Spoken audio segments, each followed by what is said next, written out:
Good afternoon. Welcome to episode 78 of UncommonCents. Dean Holmes as the solo host today with his guest, Lisa Greensill. Welcome, Lisa.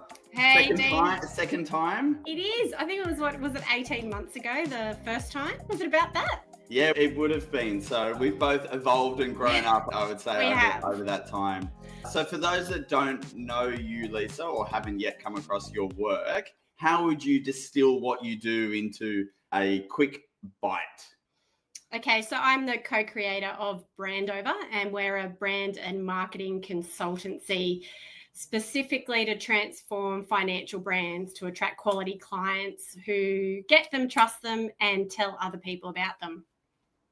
Amazing. And it's a busy time, the volume and noise within our industry. How do you deal with that? Like, we've got the media, we've got the news, we've got changes in the government related rules. Like, how do you cut through everything to get a message? Yeah, well, that's the challenge, right? The signal to noise ratio is like completely cooked because the noise is completely outweighing the signal. So like when if you think about, old school when you used to tune a radio and you get the fuzz and the interference and the static, and then you hit the radio station and it's crystal clear, you hear your music, your radio announcer, it's all really clear. It's harder these days to be that signal, that station that really stands out. So I guess that is the challenge, is how do advisors stand out? And in my opinion, it is by being themselves and speaking to a specific group of people. So not trying to speak to everybody. Okay, so we're going to break this down, obviously, because this is why we're here in terms of this. So what do you call it, and how do you want to structure the lesson today, our audience? And if there is people watching live, you can definitely comment on LinkedIn. We can see the questions, and Lisa said she'll answer questions live as well as we go. So how do you want to break it down, Lisa, so we can have a discussion around this? Yeah, well, I like frameworks and to kind of marketing can be really confusing. So I thought a 3-step framework. I call it the AAA Marketing Strategy. So if I'm thinking about financial advisors going into the new financial year, what can they focus on in the next financial year? And so I've got the AAA strategy, which is audience, appearance, and authority. So audience is all about, and I'll break these down in more detail, but I'll give you the overview and then you might want to... Yeah, we'll talk about each one. Yeah, we'll just talk about each one. So audience is really being clear about who you help, so your ideal clients. Appearance is making sure what they find online reflects the real you in real life, so there's no disconnect. And then authority is becoming the central source of truth for those people. So I think they're the 3 kind of key strategies I'd be focusing on in the next financial year. Okay, so let's go back to the audience. So this, translating that is your target market or niche or community that you want to serve. How do you firstly deal with the fact that most advice practices today, they might have acquired some clients, been in business for 10 years. So they've got all these different kind of target markets at the end of the day. How are we translating that into an audience? The way I like to do it is to reverse, think about it in this way, is I know, Dean, you speak about advisors being able to effectively help 100 clients, so effectively serve 100 clients, right? So, and maybe it's more than that, but say you've got... It's like 150 now. 150? AI. It's AI has given us 50. 150, 200, it's not a huge mass, right? So if you have 150 seats on your bus, and a client did refer to it that way, he's like, I've got 150 seats on my bus and I only want certain types of clients on the bus with me. So if you look at it that way and you go, okay, if I could choose the 150 people I want on my bus, who are they? And you actually then, I like to drill down to the humans, not thinking about your target audience as high net wealth or pre-retirees. Great.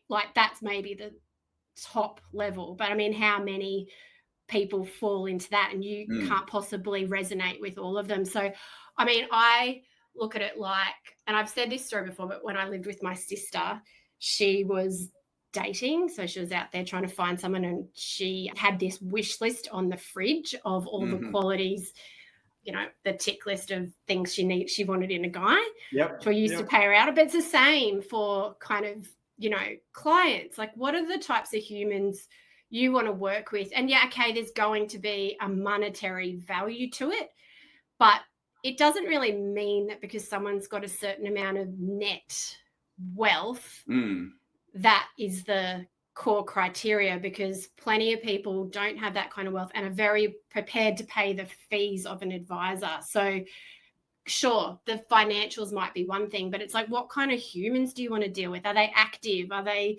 travelers? Are they, you know, do they invest in them in knowledge? Are they detail oriented? Like, kind of draw a picture of the types of humans you want around you.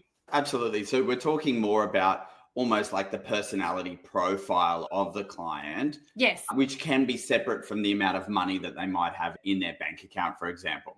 I love your story, Lisa, and I'd love to kind of use that in a couple of different ways as we chat. The first question that I had around this, it was a joke, but then it makes sense, is that, so your sister, did she leave it on the fridge so that her prospective mates or boyfriends could self-assess? She didn't, but she didn't, because we were living with mum and dad at the time when we were building a house. So think about it from the, can you answer it in the prospect of the financial planning business? Should we put it on the fridge? Definitely. Like, you should have it on the fridge and like clearly on your website, or like, you know, like, that's why understanding the types of humans, it's because everything comes down to like emotion around money, right? So the numbers and stuff, that's one thing, but resonating with people is going to become at a deeper level. Yeah. So that's why those kind of more psychographic, is that right? Yeah. The psychographic stuff becomes even more important. So it's having it on constantly as a reminder to yourself as well. And look, I'm a little bit woo-woo, and I know people listening might not be, but I truly believe if you're really clear about this kind of stuff, about who you are and who you help, the right people just start to gravitate towards you. And I totally know people be like, yeah, right. But it's happened with what I do, right? Absolutely. You just get really clear about the type of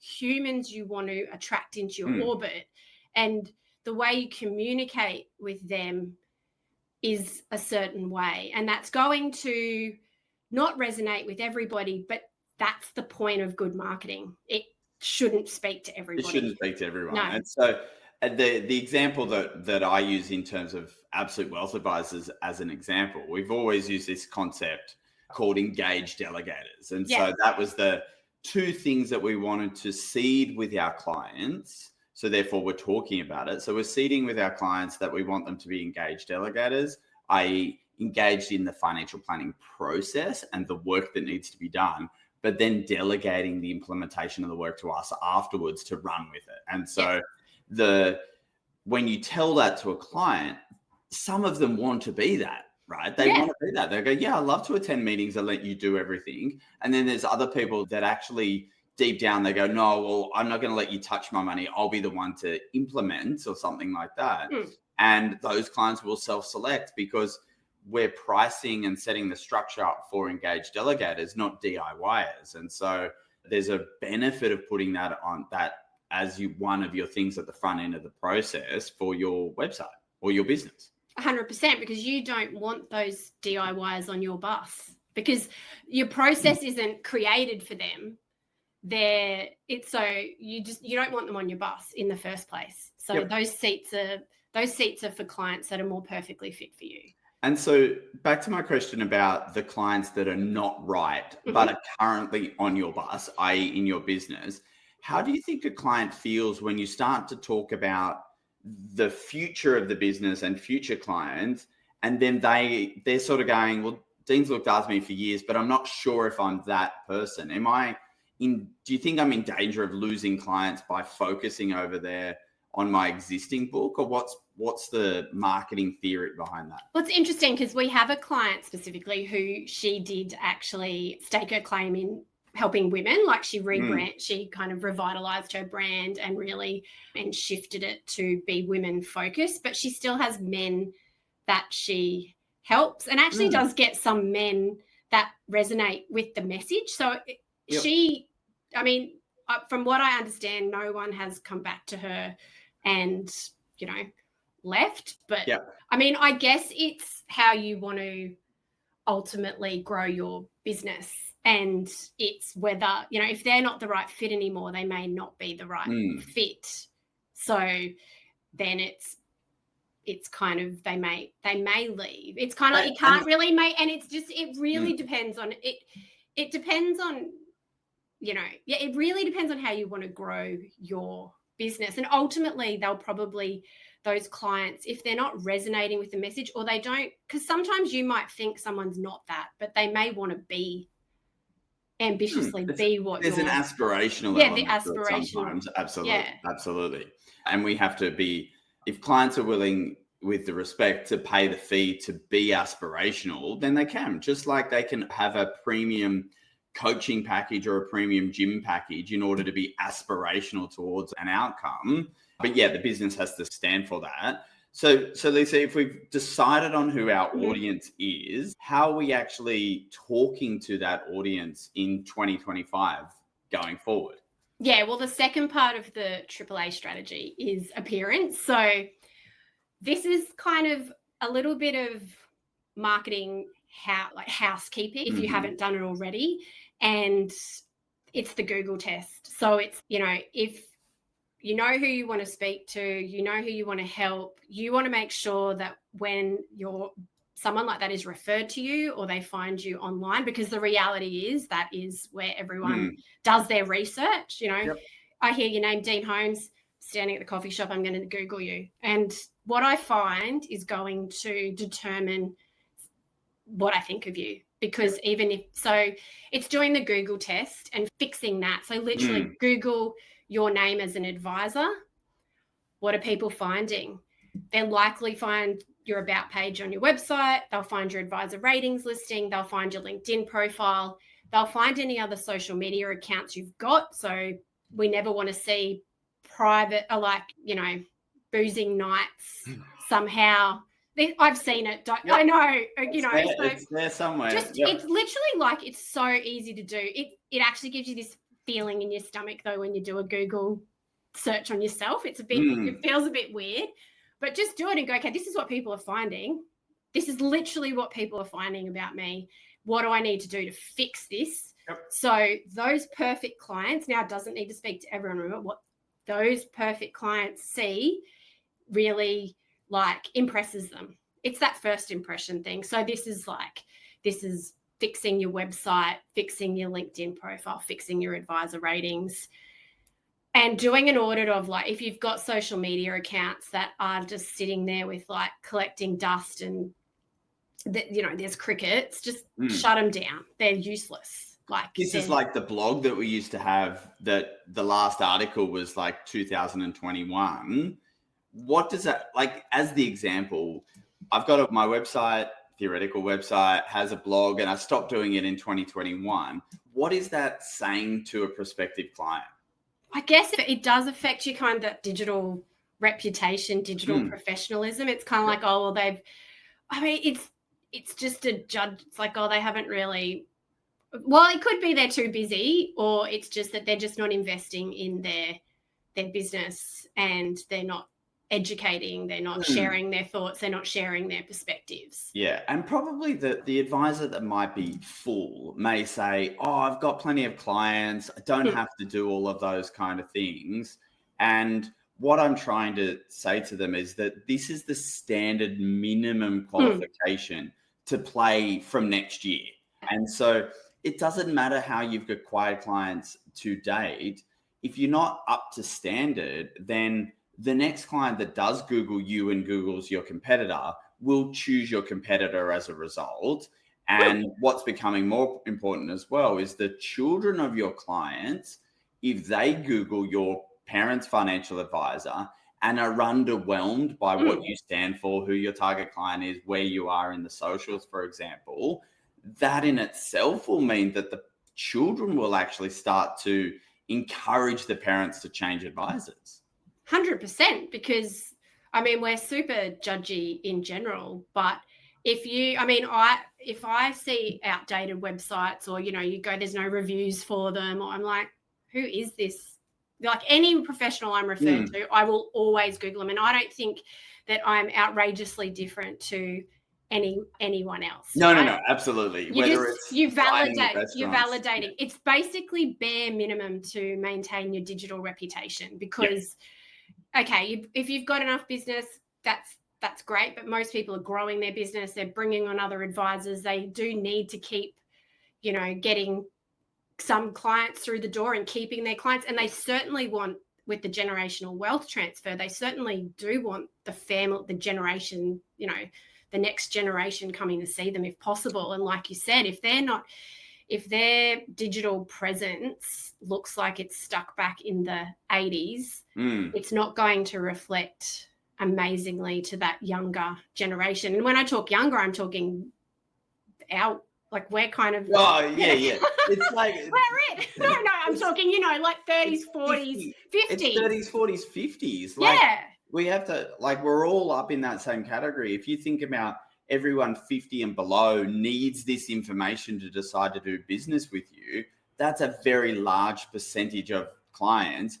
Then when you think, as we're thinking about going, well, the 50-year-olds are dealing with mum and dad's money because they're 70 and 80, it's an even bigger proportion of the available clients that you have, that you're not setting yourself up for success in terms of this comms. And so how frequently do you think we should be creating activity? So doing, you mentioned LinkedIn, YouTube, and socials as part of it. I mentioned blogs or newsletters, which we know are coming back. What's the frequency over a month in terms of number of activities I should be doing? Yeah, okay. So that brings us to the third of the AAA. Oh, what a great question, Dean. Oh, great segue.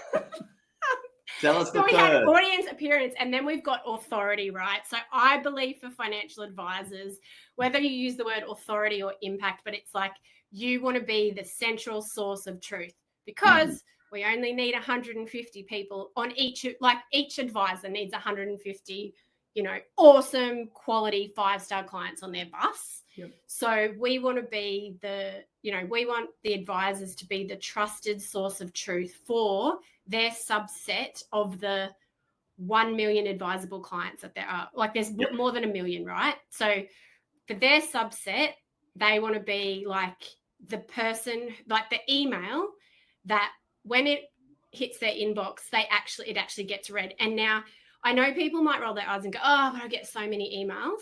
That the thing is, I prioritize, I know you would. There's certain emails you do always read. Sure, I filter tons and tons of emails, but there are certain emails, I've got about 5 that I will always read. And you want to be one of those, because you should be, because if you're their financial advisor, you should be one of the most important people on their team. And what you have to say should really matter. But so I always think of newsletters. So newsletters, like you said, they're coming back into trend and have been for a while, but not like curated general content. It's like perspective, the perspective of the advisor, or if you've got a team, perspectives of if you want to build the profile of multiple advisors, it's making sure they all get a bit of airtime in that newsletter, sharing news about the team. It's that, and also the newsletter is an owned asset, so owned marketing asset, which it means that your newsletter list, no one can take that away from you, versus the wonderful spray and pray, let's get thousands of leads through our door ads, which once they're turned off, there's no engine, right? So a newsletter is no engine. So a newsletter is a great base. It's a great place for the home of your IP to share your ideas. and ultimately your clients are paying you ongoing, you really need to be staying in touch with them anyway. And so it's a good point. And so what we're thinking about here is that we're not marketing. This newsletter is not going to only prospective clients out there in the industry. We're actually keeping our clients really well informed about things they care about, which reinforces the relationship you have today. And all of that is going to help you be referable in the future. Ah, beautiful. Yes, because that's you become the trusted source. You become the name that people are confident dropping to their friends because they understand, they love the way you explain things. You just you're their authority on money. Because it's so noisy, right? There's no lack of information out there. Like, there is so much information. What people want is someone to just be the person they can follow for stuff, So that's what you want to be. And the interesting thing, it used to be that the advisor had all the information because there was there was nothing that was out there, right? Yeah. So in terms of, we used to have this situation where clients would come into you and you would be the authority or holder of the information. There would be a trust there, and you would give the clients in the meeting enough information so they could feel that everything was okay, and they would go off on their way. And probably the last 10 years there's been this just flood of information that has meant that everyone is just sport for choice in terms of what content they're able to follow, what things are able to confuse them. And now we've got AI offering to confuse us as well on top of that, because it's not always connected to the internet, not always up to date, and it can lie. And so we've got to be cautious about that as well. And so the newsletter, as one example, lets us communicate one to many. Correct. And then I think that the way advisors get overwhelmed with marketing, I mean, it can be really overwhelming, but if you think, okay, once you've got that kind of Google test sorted, like that online reputation stuff nailed, and then you're going into this authority space, use your newsletter as the kind of core part of your content, create YouTube videos from that newsletter, create blog posts from that newsletter, and then share that content to those other social media platforms. But in my opinion, for the majority of financial advisors, and this is not true for all, but the majority, social media is not the start, it's the end. It is a place to extend the reach of your message, but it's not the starting point. Like, okay, I know there's some advisors doing amazing on TikTok, and great, keep going. But for the majority of advisors, that's not their comfort space. Like, if they just think, okay, I've got really great perspectives, I'm going to share them. And then I'm going to share them to my clients. And then I'm going to share them, create a couple of videos and put them on YouTube, because that's a home for those videos that no one can take. Unlikely anyone can take them away. Yep. And then you can then extend the reach of those by social media platforms. So absolutely. So the thing you spoke about there about like the people that are on TikTok or whatever doing those videos that you and I both know who they are, as does everyone else listening most probably. The interesting thing that we don't always see the back end of what they're doing. And so we observe only the last piece of that public work that people see on Instagram, for example, and nobody sees the actual, all of the client related work, the client comms, all the effort that they put in the background to their existing clients. They only see the last piece, which is the guys on, Instagram, and everyone assumes that they're only doing that. Yes, correct. That's ultimately the problem that you're highlighting, is that we need to have done all this other work almost to have the right to do the last piece, which is just to put it out there to the world. Correct. Although I do believe some people do use social as that's their platform that they are building their authority on, but that takes this enormous amount of basically obsession.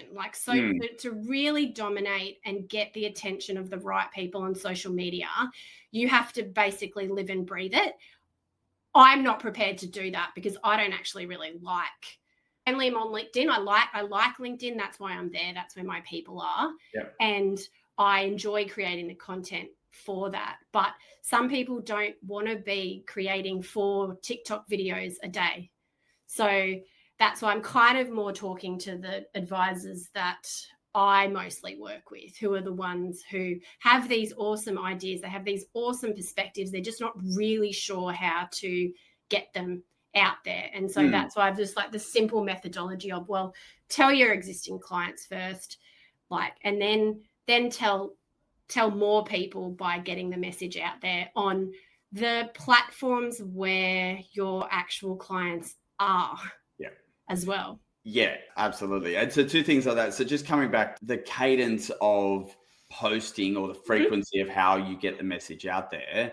If we were to have a magic number, is it daily, weekly, monthly, or once a year that I should be communicating with my clients, which then flows on to existing clients? Look, I mean, monthly for clients, if you've got, I think monthly for clients, and then, your timely stuff, like, if there's federal budget, any kind of like major time critical things, some things around that. So I'd be like monthly newsletter. And look, I think when you say the word newsletter, people go, but it shouldn't be boring. It should actually be something people look forward to reading. So monthly. And from that, 2 social media posts a week would be a nice starting point for people who are doing nothing, because that adds up, right? And even from that newsletter, if you could create, 2 blog posts, 2 videos, like the blogs may help with SEO, the videos, if you're putting them on YouTube, it's all part of it's the compounding effects of that content over time. Yes. So it's like, I talk about this of the people that are like the overnight success, but 10 years worth of work to then know, this guy is now famous. It's the work that we're trying to talk about, that you have to consistently do this particular effort that we're talking about for 5 years, and maybe not that long, but commit to something for 12 months and then measure. Correct. Not that you're condoning the Facebook ads, but I remember talking to advisors going, I tried Facebook ads. And I'm like, hey, tell me about it. And they're like, I did it for 3 weeks. I didn't get any leads, so I stopped. And there's 2 issues with that. Is obviously, firstly, I don't think we need to do the Facebook ads necessarily. But secondly, if you have to do it for a consistent amount of time to measure what is working and not working. And that takes 12 months. It takes 12 months of effort to get there. It does. You have to consistently do it. It feels hard, but like you say, I mean, you've got the do the reps saying, so I'm not going to steal that from you. It's true, right? You've got to do the reps. And if you can get into and I know you talk about cadence as well, but if you can kind of create a bit of an engine that makes it doesn't feel so hard, it's a great starting point. And I'd say don't compare yourself to the people that you do see all the time on social media, because they're not you. You've got to just focus on your business, who your ideal clients are, and communicating really directly to them, and kind of try to ignore the rest of the noise out there. Yeah. And you have to ignore it, because I see some advisors may criticize some of the content that other advisors put out on LinkedIn. And I always say in response to them is I go, you're not the audience. You already know this stuff, so you're not the audience. The audience is actually listening to this stuff and relating to that advisor, because they're explaining stuff where that advisor's sitting at the end of the day, or the client is sitting, whether that's on LinkedIn or it's on Instagram, or however you want to communicate. You've got to know who you're talking to. Yes. And don't worry about the others that might be listening along the way. That is such a good point. Is you've got to block that out. And on LinkedIn, I mean, I know it's a networking thing, but you really should be growing your community with potential clients and centers of influence. And the majority of your connections shouldn't be other financial advisors, because that's going to muck up the algorithm. And then none of your ideal clients won't see it. So that's a whole nother discussion for another time. Yeah, we can test at least by if people connect with you and I and see how many mutual connections you have, versus total connections. Yes. If the ratio is too high, it means you're only friends with financial advisors on Correct. LinkedIn. Yeah, And so if you're not getting any business from all of those people, it doesn't matter how many likes and comments you get from other financial advisors. It's like the award nights of everyone celebrating everyone, but no clients are there. So you actually have to actively go and find your clients on LinkedIn, which they're there. But once again, you've got to put effort into going where they are and commenting on posts, going where they are and connecting with your clients on LinkedIn, even going through the exercise, which perhaps advisors haven't gone to, is just connecting with all your clients on LinkedIn. It's a professional B2B network. You can do that. You don't have to follow them on their other socials that perhaps are more personal, but absolutely you can be there. Yeah, and connecting on LinkedIn, that was the other thing I was going to mention, is even if I know people don't always feel comfortable about posting, but building your network, like, you know, your network is your net worth. Like that network on LinkedIn can be really powerful. I mean, Cam Fink's on this call, and so, you know, like the opportunity, like you meet different people. Yes. This Cam Fink. And we all know like the ripple effect of meeting people through LinkedIn. So if you just kind of think, okay, I just want to, this year, like set yourself a goal. I'm going to connect with, you know, 100 or like probably more than that, new people who are not other advisors, but they might be other professionals who could be part of your network of influence. They could be clients or people in the local area, but think about growing your network. Yeah, absolutely. And it's not just connecting and just connecting for connecting's sake. Just like if you met someone on the street and you wanted to find some common ground. This happens with parents of school kids all the time, right? You have a commonality of kids, but you need to find something else at an adult level essentially to connect with. And so you do that when you're at school pickups. You kind of like just sharing little pieces of each other so you can find this connection. And so we need to do the same thing when you're online. So if I'm connecting with you, Lisa, on LinkedIn, I have to have respectfully like stalked you a little bit to see what you're interested in, to let you know that I'm interested in something that you've done. Yeah, well, I mean, it's human. Like it's human connection here. So it's trying to find that commonality and build a connection with someone. Like just connecting that's not really going to lead anywhere. So I guess the thing is with marketing is really it's coming back more and more to the human element, even with clients, is, you know, you've got to build that connection even more now because of all the AI stuff, which has, you know, I didn't talk about that as a marketing strategy because AI isn't a marketing strategy. It certainly is turbo power for marketing, but you got to get that human element right first. Yeah, I think that, and shout out to Cam Fink about this as well, is that the interesting thing that we're seeing is the AI generated words. And so people are starting to see AI generated words and know that it's AI because there's a similarity or there's American spelling, like there's a few 101 errors there. Yeah. But what currently is very hard to fake is the video conversation. And so our conversation and stuff that Cam does is like, that's an authentic way to connect with your audience. And it's not done with AI. It's actually you talking as a human, and clients can start to relate to that. So when they come and see you, they get exactly the same thing that they were expecting because you've already put yourself out there in that way. Correct. So that's why, I mean, when I was talking about like YouTube, I think video will become, I mean, it's already big, but it will become even bigger for that reason. That kind of authenticity piece is, I mean, you can't really fake this, and it doesn't need to be super polished. So like, that's kind of the other thing, is polished is not great. It's like imperfection, and showing that you aren't is better because it's more real. People can relate to that more.